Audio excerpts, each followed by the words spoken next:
వేసెను. తరువాత దేవుడైన యెహోవా తాను ఆదాము నుండి తీసిన ప్రకటెముకను స్త్రీనిగా నిర్మించి ఆమెను ఆదాము వద్దకు తీసుకొని వచ్చెను. అప్పుడు ఆదాము ఇట్లనెను, నా ఎముకలలో ఒక ఎముక, నా మాంసములలో మాంసము, ఇది నరులలో నుండి తీయబడిన గనుక నారి అనబడును. కాబట్టి పురుషుడు తన తండ్రిని తన తల్లిని విడిచి తన భార్యను హత్తుకొనును, వారు ఏక శరీరమై ఎందురు. ప్రభు యొక్క మాటలను దీవించి ఆశీర్వదించునుగా. ఈ విధంగా నూతన నిబంధన గ్రంథంలో నుండి మరి ఎఫెసీ పత్రిక 5వ అధ్యాయము 22 నుంచి 33 వరకు క్యారలిన్ పాస్టర్ చదువుతుంది.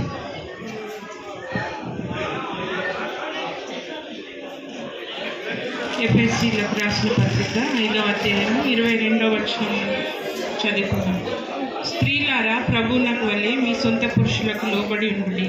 క్రీస్తు సంఘమునకు శిరస్సై ఉన్నలాగున పురుషుడు భార్యకు శిరస్సై ఉన్నాడు. క్రీస్తే శరీరమునకు రక్షకుడై ఉన్నాడు. సంఘము క్రీస్తునకు లోబడినట్టుగా భార్యలు కూడా ప్రతి విషయంలోనూ తమ పురుషులకు లోబడవలెను. పురుషులారా, మీరును మీ భార్యలను ప్రేమించుడి.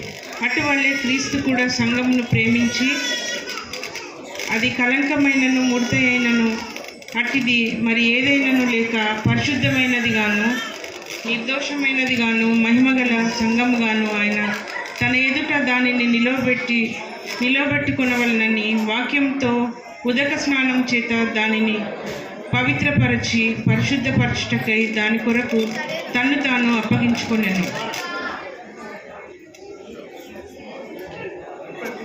ఓకే. అటువలనే పురుషులు కూడా తమ సొంత శరీరములను వలె తమ భార్యలను ప్రేమింపబద్ధులై ఉన్నారు. తన భార్యను ప్రేమించేవాడు తను ప్రేమించుకొనుచున్నాడు. తన శరీరంను ద్వేషించు వాడెవడను లేడు, కానీ ప్రతివాడును దానిని పోషించి సంరక్షించుకొనును. మనము క్రీస్తు శరీరమునకు అవయవములమై ఉన్నాము కనుక అలాగే క్రీస్తు కూడా సంఘమును పోషించి సంరక్షించుచున్నాడు. ఈ హేతువు చేత పురుషుడు తన తండ్రిని తల్లిని విడిచి తన భార్యను హత్తుకొనును, వారిద్దరును ఏక శరీరమగుదురు. ఈ మర్మము గొప్పది.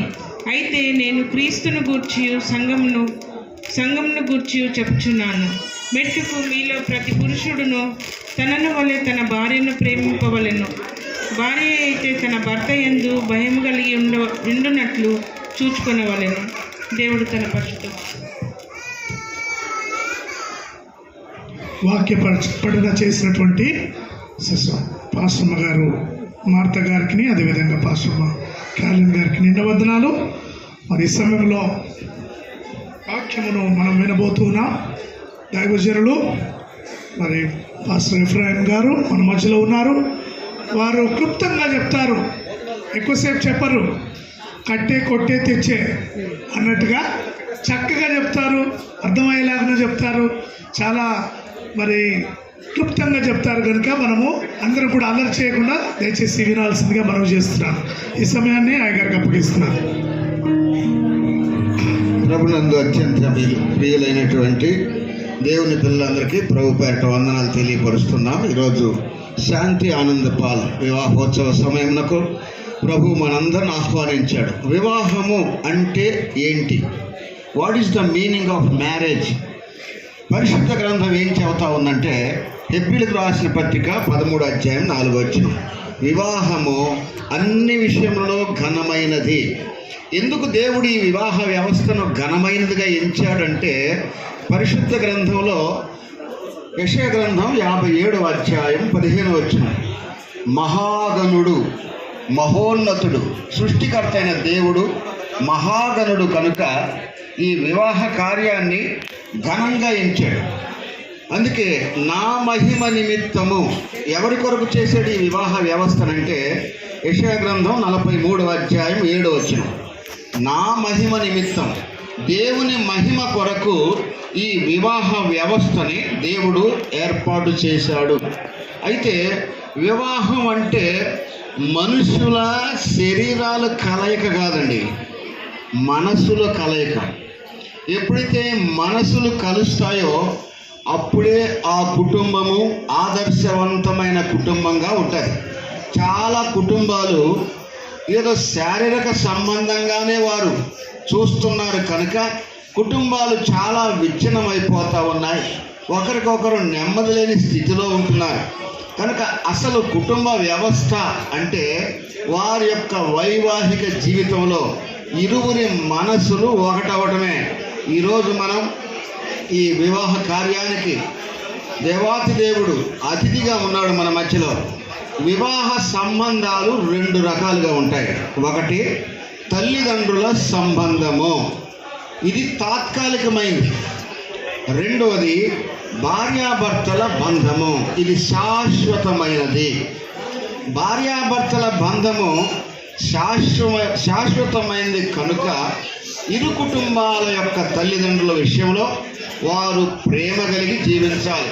అందుకే వాక్యంలో ఏం రాయబడిందంటే చూడండి, వివాహం విషయంలో మరి వివాహ కార్యములో తల్లిదండ్రుల విషయంలో అటువైపు తల్లిదండ్రుల విషయంలో వారు ప్రేమ కలిగి జీవించాలి. నిర్గమకాండం 20 నీవు దీర్ఘాయుష్మంతుడు అగునట్లు నీ తల్లిదండ్రులను ప్రేమించుము, నీ తల్లిదండ్రులను గౌరవించుము. కనుక ఇరువురు కూడా ఇరు కుటుంబాల తల్లిదండ్రులను గౌరవించాలి, ప్రేమించాలి. అదే సమయంలో వారి యొక్క వైవాహిక జీవితాన్ని కూడా వారు జ్ఞాపకం చేసుకొని దేవుని చిత్తానుసారంగా వారు ముందుకెళ్ళాలి. అసలు ఎందుకు ఈ వివాహ కార్యాన్ని దేవుడు ఏర్పాటు చేశాడంటే ఆదికాండం 2:18 అక్కడ ఇంతకుముందు చదువుకున్న మాటలే అవి. సాటి అయిన సహాయము. పురుషుడు ఒంటరిగా ఉండటము దేవునికి ఇష్టం లేదు. మన పిల్లలు ఒంటరిగా ఉంటే మనకి ఇష్టమా చెప్పండి? ఒంటరిగా ఉంటే వాళ్ళు తొంటరోళ్ళు అయిపోతారు, ఇష్టానుసారంగా జీవిస్తారు, మెంటలు వచ్చేస్తాయి. కనుక ఒంటరితనం అనేది దేవుని దృష్టిలో మంచిది కాదంటున్నాడు. ఒక వయసు వచ్చినప్పుడు ఇరువురిని ఒక జంటగా చేయమని దేవుని వాక్యమే చెబుతుంది.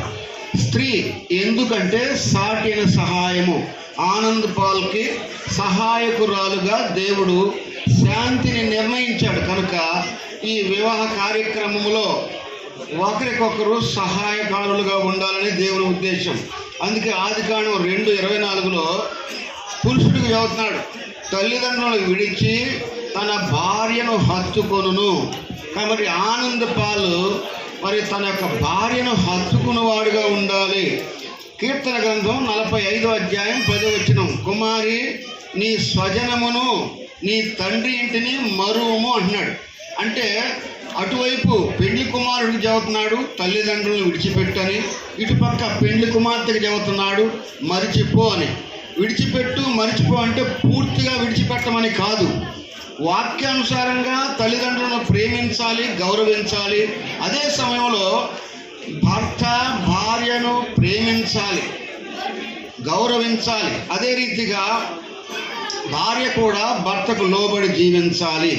ఇది ఆదర్శవంతమైన శాశ్వతమైన కుటుంబమునకు ఎంతో గుర్తుగా ఉంటున్నది. అయితే దేవుడు వీళ్ళిద్దరికి కూడా కొన్ని సూచనలు నిబంధనలు ఇచ్చాడు. వివాహ వ్యవస్థలో వాళ్ళిద్దరు ఎట్లా ఉండాలి, ఎలా మెలుక్కోవాలి, దాని కొరకు ఎఫెసీయులకు రాసిన పత్రిక 5:22-24 వరకు ఇప్పుడు చదువుకున్నారు. అందులో ఏముందంటే భర్తకు భార్య లోబడి జీవించాలి అని రాయబడింది. భర్తకు భార్య లోబడి ప్రతి విషయంలో జీవించాలి. అదే సమయంలో 5వ అధ్యాయం ఎఫెసీ 25-27 మనం గమనిస్తే మరి భర్త కూడా భార్యను ప్రేమించాలి, భార్య భర్తకు లోబడి ఉండాలి, భర్త భార్యను ప్రేమించాలి. ఆనంద్ పాల్ మరి శాంతిని ప్రేమించాలి. ఎట్లా ప్రేమించాలంటే సృష్టికర్తన దేవుడు సంఘాన్ని ఎలా ప్రేమించి దాని కొరకు తను తాను అప్పగించుకున్నాడో ఆనంద్ పాల్ కూడా శాంతి విషయంలో ప్రేమ కలిగిన వాడై ఉండాలి. తన ప్రేమ ప్రాక్టికల్గా చూపించాలి. అదే సమయంలో శాంతి కూడా భర్తకు లోబడి జీవించవలసిందిగా ప్రభువు వీళ్ళిద్దరికి కూడా కోరుకుంటా ఉన్నాడు. వీళ్ళిద్దరి యొక్క వైవాహిక కుటుంబ జీవితము ఆశీర్వదించబడాలంటే ఇరువురు కూడా